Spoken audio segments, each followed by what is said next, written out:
आपको लगता है ये हुकूमत इस मूड में है कि इस फैसले को माने? वैसे ये लहदा बहस है कि मानना चाहिए, ठीक है, लेकिन इस मूड में है कि इस फैसले को माने, और अगर इस मूड में नहीं है तो ये अब क्या करने जा रहे हैं? ये तो रेफरेंस दाखिल करने की बात कर रहे हैं sitting chief justice of Pakistan के खिलाफ एजाजुल हक साहब।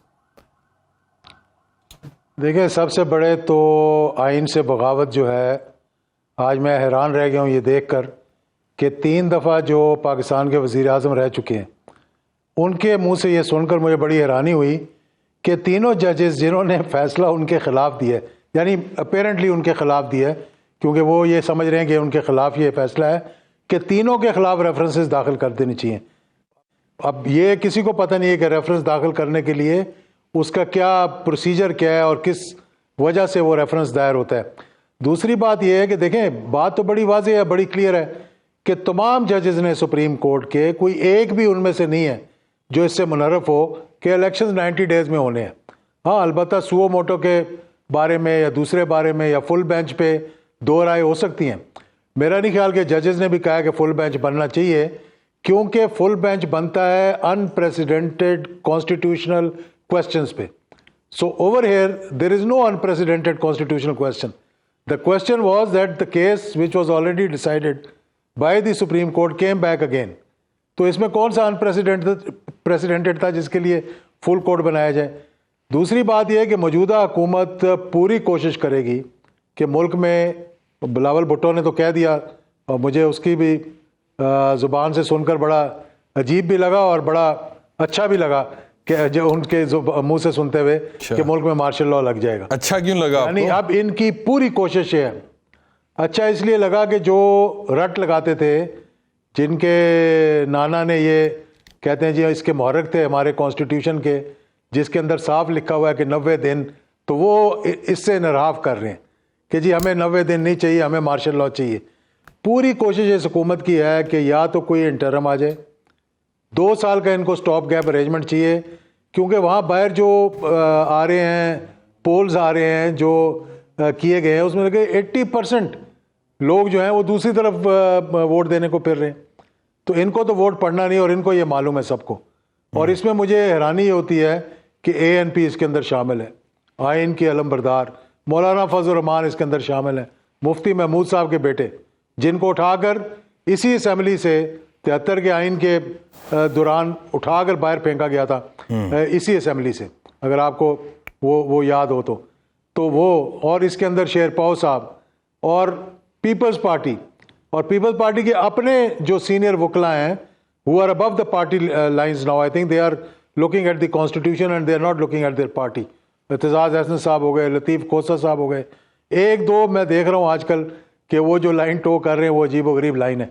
तो ये मैं आज पहले दिन से ये कह रहा था कि मौजूदा हुकूमत ने इस वक्त तो ये मतलब सुप्रीम कोर्ट तो अलग आ गया कि भाई वो नहीं, आज देखा नहीं आपने कि कितनी कोशिश की गई कि बाहर लोगों को ले जाकर पूरे पाकिस्तान से लोग इकट्ठे करने की कोशिश की गई, तो चंद मतलब 100 लोग लेकर वहाँ सुप्रीम कोर्ट के ख़िलाफ़ नारे, जजों के ख़िलाफ़ नारे, बेंच के ख़िलाफ़ नारे, प्ले कार्ड्स उठाए हुए हैं, और फिर जिस किस्म के ये ट्वीट्स दे रहे हैं, मतलब मुझे अफसोस होता है ये देखते हुए कि ये मुल्क के आने वाली लीडरशिप है। ये चाहते हैं कि वज़ीर आज़म भी बने, वज़ीर आला भी बने, इस मुल्क की भागदौड़ भी संभालें, और जहनीत इनकी जो है वो अभी भी मेरा ख्याल में कि बच्चों के उससे बाहर नहीं निकली।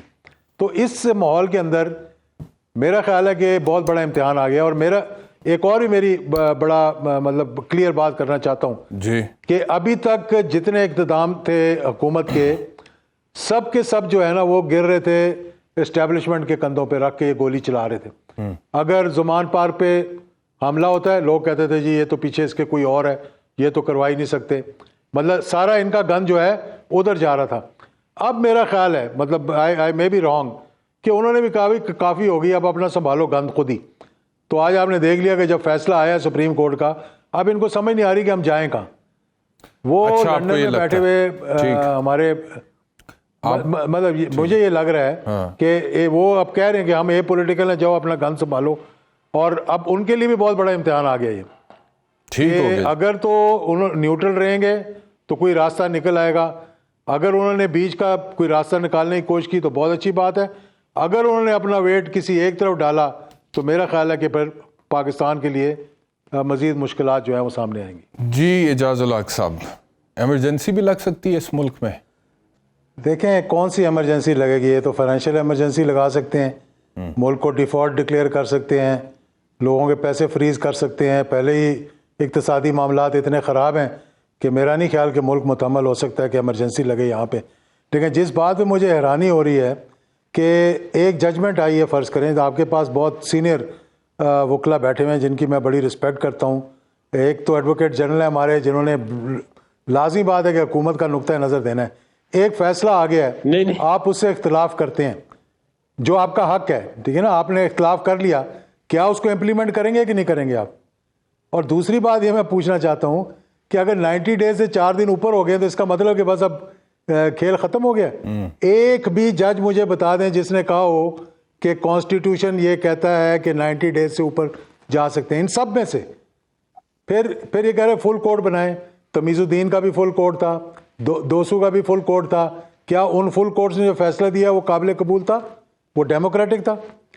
तो ये ज़रूरी नहीं है कि आप फुल कोर्ट, आपकी मंशा की अगर आए जो फैसला है तो ठीक है, अगर ना आए तो आप कहेंगे नहीं है। अब कहाँ पे हम आकर खड़े हो गए? या तो कोई वे आउट दे ना। ये देखिए पीटीआई ने कहा, आज भी उनके रहनुमा सारे कह रहे थे कि अब हम बैठकर कौमी असम्बली के बारे में बात करने को तैयार हैं।